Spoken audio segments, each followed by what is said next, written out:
From a story about a man and his dog, to a story of a journal documenting some odd happenings in a lighthouse from the 1920s, today's video has some shocking and eerie stories. A huge thank you to the writers for allowing me to share these stories. Their links can be found in the description. Remember, you can send in your own story to rylhstories@gmail.com.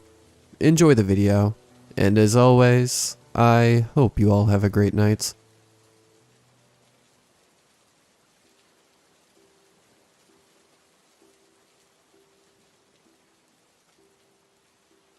I'm currently hiding in my closet, shaking in fear. I'm typing this out on my phone, so I'm sorry if there's a formatting issue, or grammar, but I don't really care right now. During April of 2018, I adopted a 5-month-old puppy from the pound. I was lucky enough to get her out of that hellhole and into my loving home. She was a border collie mix, and her name was Nellie. I don't know what happened to her, but what I have now is not my dog. She was a timid little pup when I first took her home. I remember she was inside for at least 5 minutes before she peed on the carpets. I could only laugh and kiss her because I was so happy. She slept in my bed that night, and for many more nights to come. She only weighed maybe 6 or 7 kilograms when I first picked her up. The months that followed were amazing. For the first time since I graduated high school, I was over the moon. Every day when I got home from work, she would rush to greet me, with her lead dangling from her mouth, her tail wagging wildly. She absolutely loved to grab the newspaper from the mailbox with me. She was also an awesome chick magnet, but that's besides the point. She loved my neighbor, a nice man named Paul, whose wife had recently passed away from breast cancer. He was an older gentleman, well into his 50s, but never looked a day over 40. He liked to throw a barbecue for the few neighbors we had in our little rural community. He always made an effort, so we all returned the favor with bringing food and beer. Things began to change in December of 2018. In the early hours of the morning on the 5th, I believe, Nellie woke me up. I grabbed my glasses from the bedside table and flicked on the lamp. She was stood about a meter from the door, pointing right at it. I could hear a low growl emanating from her. Curious, I got out of bed and opened the door. To her surprise, there was nothing there. I thought that would be the end of it. A few more days pass, and on the 9th it happens again. Early hours of the morning and pointing at the door. This continued for the next week. I believe this is when Nellie disappeared. At about 2 a.m. on the 21st, Nellie woke me up and wanted to go outside. She would do this once every few weeks, so it was nothing out of the ordinary. She would wake me up by licking my face, and then sulk and lay down in front of the door, if I wouldn't get up. Behind my backyard is a forest that extends for miles. Sometimes Nellie liked to hunt down rabbits and possums, when we would go for a walk through the woods. When I let her out that night, she walked to about 5 meters before the tree line. I watched her pee, and she started her way back to the house. This is when things didn't go exactly as planned. She must have heard something because she whipped around and pointed at the trees and growled.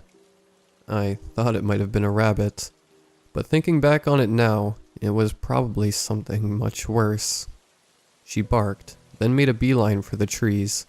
She disappeared into the thickness before I heard more barking. Then nothing. Absolute silence. I was about to grab a torch and put on my red bands, but then the trees started rustling. There was no wind. It was distressing, to say the least. Then they stopped. I called out her name and waited. About a minute later, she wandered out of the trees and back inside. I thought nothing of it, and promptly went back to sleep. I should have thought about it. As the months continued, things got weird. She stopped wanting to go on walks. She cut back on her food and began to get skinnier. I decided to change up her diet from dog biscuits to meat. She liked that. She really liked that. Sometimes she would run off into the woods to go hunting for rabbits, or anything she could get her paws on. I also noticed she began to get bigger. Not fat bigger, because as she got bigger it looked like she got skinnier. Then she stopped playing with her toys. That weirded me out the most, because her beloved squeaky duck toy I got for her the day she came home was always with her inside the house. Now it lay gathering dust in the corner of my room. But she began to show a liking to the barbecue get-together Paul would throw. A little too much. Honestly, that should have been a warning sign. That day was the 26th of February, 2019. In the following weeks, people unfortunately died. It was small to begin with. That makes it sound better than what it was. Old people died first. As sad as it sounded, we all thought it was because of old age. Then we got the details. Horrific details. They were murders. Violent and bloody murders. We were absolutely scared then. Paul and I started communicating a lot more than we used to. A text every hour or so, just to check in or maybe a phone call or two. He told me I should keep the key for my gun safe in the lock, in case of an emergency. I listened. I listened because I trusted him. I listened because he was one of my only friends. This brings us to tonight, the 24th of March. I woke to the sound of gunfire. I rushed over to my curtains and yanked them open. Paul's house was on fire. I immediately rushed to put on some thick clothes, and grabbed a flashlight and my phone ready to dial 111 for a fire truck. At the time, I didn't even notice my bedroom door was open, when I clearly remember closing it before I went to bed that night. Nor did I notice Nellie was missing. I yanked open my back door and I froze. It was illuminated by the bright fire of Paul's home. It stood on its hind legs, tall and lanky, completely black with white highlights over its body. The eyes were almost a glowing red. Its claws were massive, and sadly, one set was clearly protruding through Paul's chest. I actually don't know. It felt like so long ago, even though it was only an hour ago. I couldn't feel a thing. I couldn't even feel the flashlight slip through my fingers and land heavily on the concrete ground of my back patio. I instantly realized my mistake, and I saw it look at me. It looked me deep in the eye, and I saw her. Her, my sweet girl, my Nellie, or more rather, what was pretending to be Nellie. It dropped Paul to the ground, and terrifyingly reared its head into the air, and howled deeply. It sounded like a mix between the sound of absolute pain and what I could only describe as Lupin's howl from Prisoner of Azkaban. That was the only motivation I needed to run. I hauled it into my bedroom and dove into my closet and shut the door. I covered myself in dirty washing and stayed still. It felt like I laid there for 1,000,000 years. It walked, or skulked more rather, into my room. I heard its claws clatter across the hardwood floor before stopping. I couldn't see a thing, but I heard it howl once again, before it sounded like it tore my bed to bits. I heard glass smash, and hard objects collide with the walls. Then nothing. Complete silence once again, before I heard it skulk off and leave the house, probably to finish eating my friend. It's now 7 a.m. I can hear sirens outside, but I'm too afraid to leave lest that thing is waiting for me on the other side of the door. The inky thing I could do for the last few hours was type this out and do research, but it didn't make any sense. I googled everything I remembered about that thing. I got a result that I'm fairly certain is what it is. It didn't make any sense.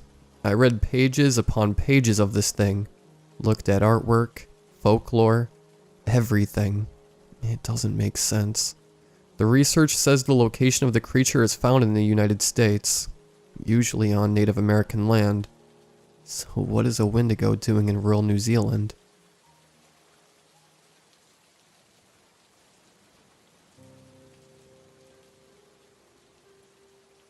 When I was 8, my father threw boiling oil on the left side of my body. I have no clue what was going on through his head. He was perfectly sober, cooking in broad daylight when I walked into the kitchen.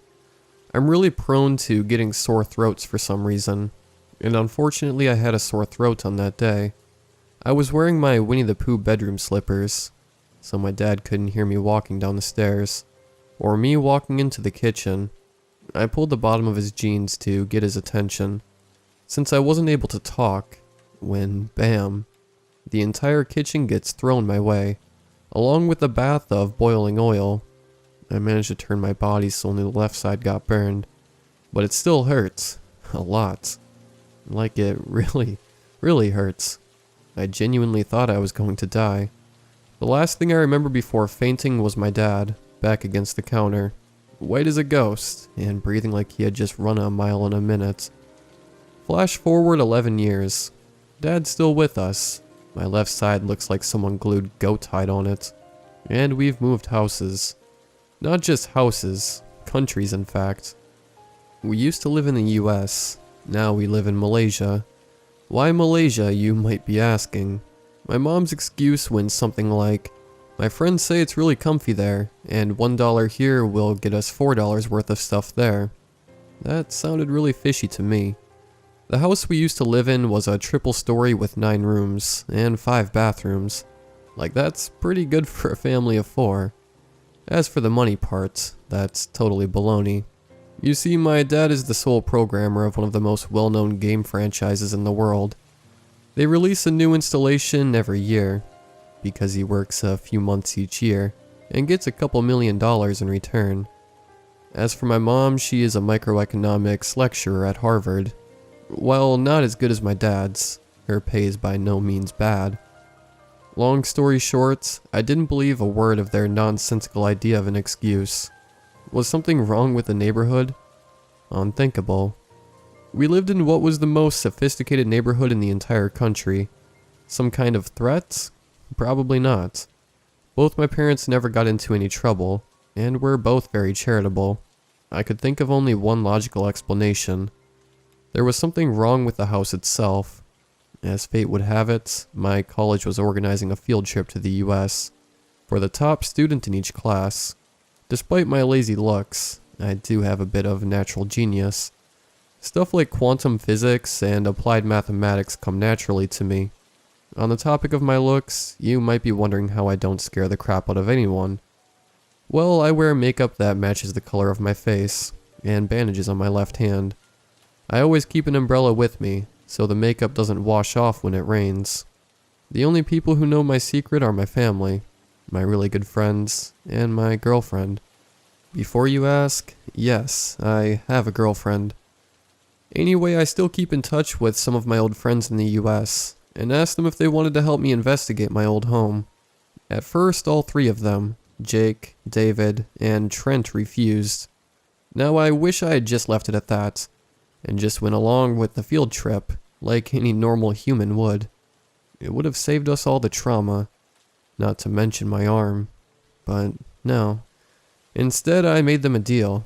If they happened to come across anything valuable, they could take it.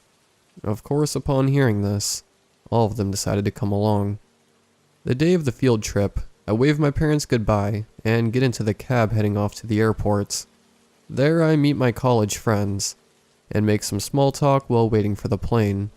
Suddenly the memory of my old home found its way into my train of thought. For a split second, a feeling of impending doom jolts throughout my body. I wish I had just listened to my gut, and stayed away. But being young and naive, I just glossed over it. The plane finally arrives. I scurried onto the plane and got myself an empty seat near the back of it. Mind you, this wasn't your typical flight, where you only get to sit wherever you were assigned. In this case, the plane was entirely booked by the college, so there was nobody on the plane apart from us. Plus we got to sit wherever we wanted. My girlfriend took the seat next to me. In case you're wondering why my girlfriend is here, it's exactly what you think. She's so smart to the point where she even makes me look like a slouch in comparison. Anyway, they normally ask you to put your phone in airplane mode, but nobody, not even the teachers, did. So messages and calls could come through. About half an hour into the flight, I get a text from Trent. Dude, you sure about this? Apparently Lavender Hills is a ghost town now. Wait, what? Lavender Hills is a ghost town? But why? There were over 100 families living there just a decade ago.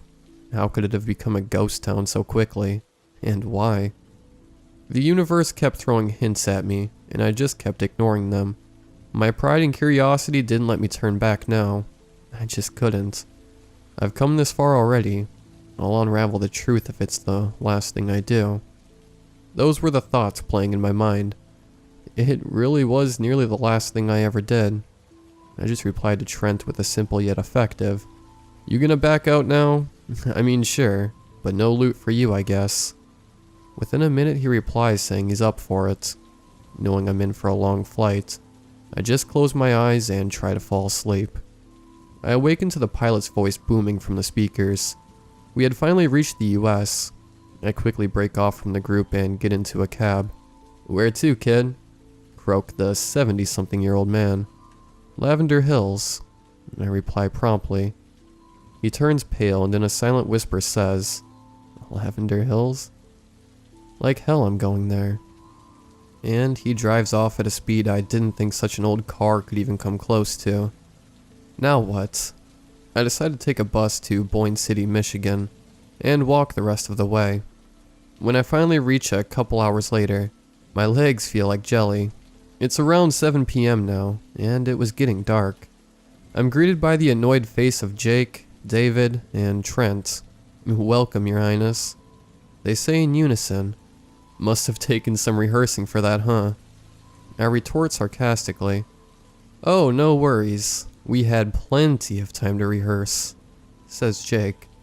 I can't help but chuckle at that comment. After about a half hour of small talk, we decide to get down to business. We slowly make our way to the ghost town once known as Lavender Hills. Upon seeing it for the first time in a decade, my heart sinks, and an uneasy feeling begins to surface from the pit of my stomach. But I decide to shake the feeling and keep going. How stupid I was.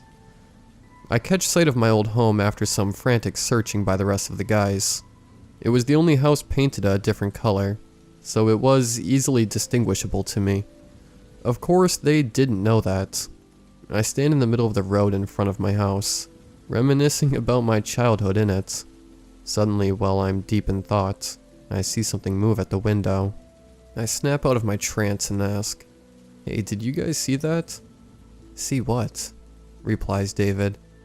"I thought I saw something by the window." "Don't try to scare us into leaving now, Michael," crows Trent. "Must have been your imagination," says Jake.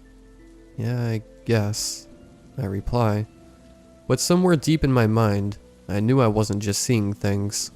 For a brief moment, I consider making up some kind of excuse so that I can leave. But I couldn't. At this point, I just wanted to know the secret being kept in that house, even if it killed me. David picks the lock on the front door, and we're greeted by pitch black. Has it always been this dark? No, this wasn't just typical darkness. This darkness was eerie. So quiet and yet so loud. I knew that somewhere in this darkness, there was something we weren't meant to see. My heart kept telling me to run. Run and never turn back. As if on cue, we hear a door creaking upstairs, and we hear footsteps coming down them. My heart stops.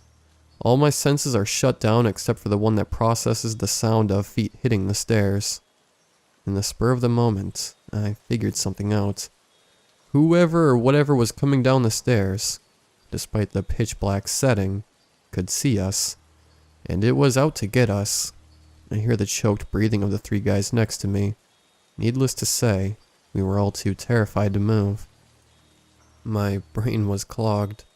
The creature was moving at a snail's pace, and yet none of us dared to move a muscle. The footsteps had already transferred from the top of the third floor to the bottom of the second floor. It would reach us soon, and when it did, I could only imagine. My muscles finally could move again, albeit barely. In that moment, I decided to make the stupidest decision of my life. One that would make all past decisions in the history of humanity seem genius. I turned the light on. The screams that escaped our throats could never be replicated by man, nor by beast. Suddenly everything started to make sense to me. Why my dad was so scared on that day 11 years ago. Why everyone deserted this place. The abomination that stood atop the stairs can't be described using words. Standing at about 4 feet, its bloodshot eyes as wide as tennis balls peeking into my soul, its nose and ears hanging by mere strands of flesh, its mouth parted and not really a smile, but more of an expression you have while trying to bare all of your teeth at once. Its limbs bent into all kinds of ungodly positions. Its teeth dyed red from all the poor creatures it's eaten alive, and its skin sloughing off with every step it took. Suddenly the situation got even worse. The creature started running. My stopped heart managed to stop even more. David had to drag me out of the front door for me to realize that this wasn't just some sick nightmare. Only then did my muscles start working, and my legs moved fast enough to run a mile in a minute. In my skirmish, I managed to make the worst situation ever even worse. I got my left arm pierced by the metal spike atop the gate of the house, 7 houses away from mine. Thanks to the absurd amount of adrenaline pumping in me, I didn't feel any pain. I looked back in hopes that the creature had stopped chasing us. No such luck. In fact, upon seeing my blood, the creature ran even faster. Despite the way its limbs were configured, it ran at an absolutely unbelievable pace. It would have caught me a long time ago, if there wasn't such an absurd amount of adrenaline in my bloodstream. The creature was quickly gaining on me, so I made a huge gamble. I took out my Swiss Army knife from my right pocket and began cutting off my left arm. The creature was less than 10 meters behind me when I finished cutting it off. I removed the arm from the spike and threw it at the creature, hoping it would eat the arm and forget about us, and made a mad dash in the opposite direction. There was a huge drain, about 6 meters wide, about 200 meters ahead of me. I could see from where I was that the other guys had already jumped across the drain and were waiting for me. When I got closer, I realized that their expressions weren't those of relief, but those of pure and absolute terror. I mean, could you blame them? Then I realized something else. They weren't looking at me. It was subtle, but I could tell they were looking behind me. Well, I guess anyone would be shocked to see a person sacrifice their arm. What am I going to do? That was my reaction when I turned back and saw the demon still chasing me. Its face was covered in blood. Not only had it completely devoured my arm, but it was now about 5 meters behind me. I was quickly approaching the drain, and the demon was quickly approaching me. My brain decided to make me more stressed than I already was, by reminding me that if I missed this jump, it would be impossible for me to climb out. The demon would completely devour me, and that would be the end of the story of a guy named Michael. To you, it might seem like nothing more than a jump, but you're wrong. This one jump will decide my fate, whether I will die at the hands of a demon, or continue living as the man who parried a demon. I braced myself, prayed to the gods, and jumped. Lo and behold, success. I turned around and saw the creature had vanished. It's all over, was my first reaction. I looked around terrified for the creature. It wasn't anywhere in sight. I asked the guys where it went, and they pointed towards the drain. I peered into the drain and saw the creature being swept away by the strong current. Then we all went home and lived happily ever after. Is what I wish I could say. These events happened 4 years ago. Now I'm happily married to Jessica. We have a 1-year-old named Kendall, and I have a bionic left arm. However, that's besides the point. I was rethinking the event when I realized something. A detail that was completely overlooked by all 4 of us in the spur of the moment. Something I'm here to warn you about. This man-eating abomination is now in the sewers. Who knows where it is now, or when it will find its way out, and begin feasting on the flesh of man and beast alike. Who knows? Maybe it already has.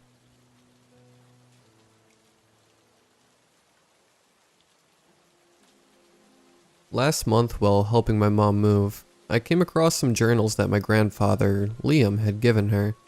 She never read them, and didn't care if I took them. Over the course of 7 journals, I learned about how he met his wife, what my mom was like as a kid, and what life had been like at a different time. I'd known about most of the major events he described, different jobs and moving to different places, and the childhood death of my Uncle James. But then there was a different kind of journal that stood out. It was dedicated to his time working at a lighthouse from 1920 to 1922. I'd never known he worked at a lighthouse. His father had died while he was deployed during World War I, and he used his inheritance to move to Norway, where he found a job working at a lighthouse.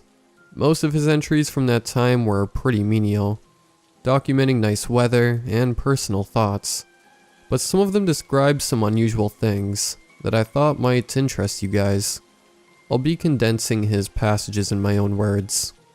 January 12th, 1920. Liam had been at the lighthouse for about 2 weeks, and had become fast friends with his coworker Andrew.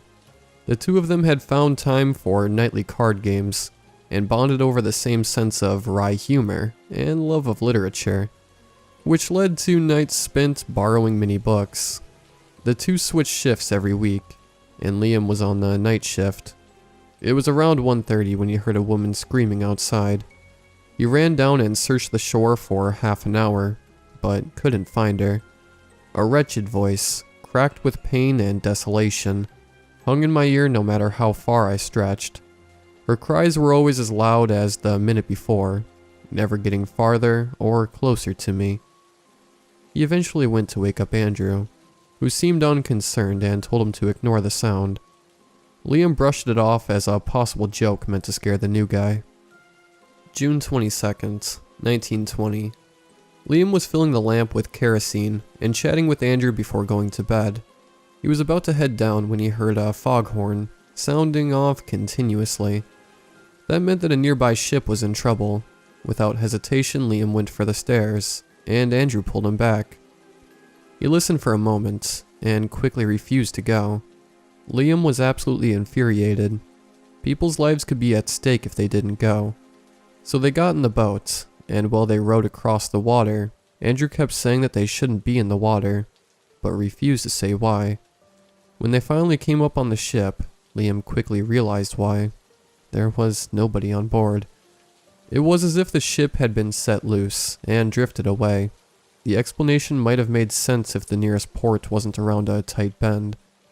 The two men climbed aboard, despite Andrew's desperate pleas to simply turn back and leave the ship alone, and searched the ship for any crew members, but found nobody. When they returned ashore, they looked back and the ship had disappeared. The men decided not to report the incident. July 19th, 1920. My grandfather describes a nightmare that he had. He's alone walking on the surface of calm water, when all of a sudden it turns into a storm. Water was pulling me under, as if the waves had hands that meant to smother me. And then he wakes up. He says he doesn't immediately understand where he is, and only knows that he's cold. After a second, he realizes that he's standing in the ocean, up to his knees in freezing water. He wants to ask Andrew about his experience to know if anything similar has ever happened to him, but decides against it in case the man thinks of me as a loon. January 3rd, 1921. During a night shift, Liam hears a man calling for help. He runs down the stairs and out to the shore, where he finds the man sitting on the rocks. He seems frenzied and worried to death, and said that his ship is wrecked to the east. He begs Liam to get in his boat, and says he will guide him to the wreck, where his crew is waiting for him. Liam agrees, waking Andrew up to man the lighthouse. They set off east. Without a word being spoken between the two men, Liam rolled out to sea for some 50 or 60 minutes. He still didn't see a wreckage, and it was too far for anyone to swim in such cold temperatures. He was starting to get worried that the man might be lost. He turned around to ask if he was sure they were heading in the right direction, and the man was gone. Liam experienced a drop in his stomach, not unlike the feeling of being punched in the gut by a man twice my size, when he heard the sound of laughter all around him. It was then that something tipped the boat over, and he was pushed into the freezing winter ocean. After a minute of shock, Liam managed to fix the boat and climb back in.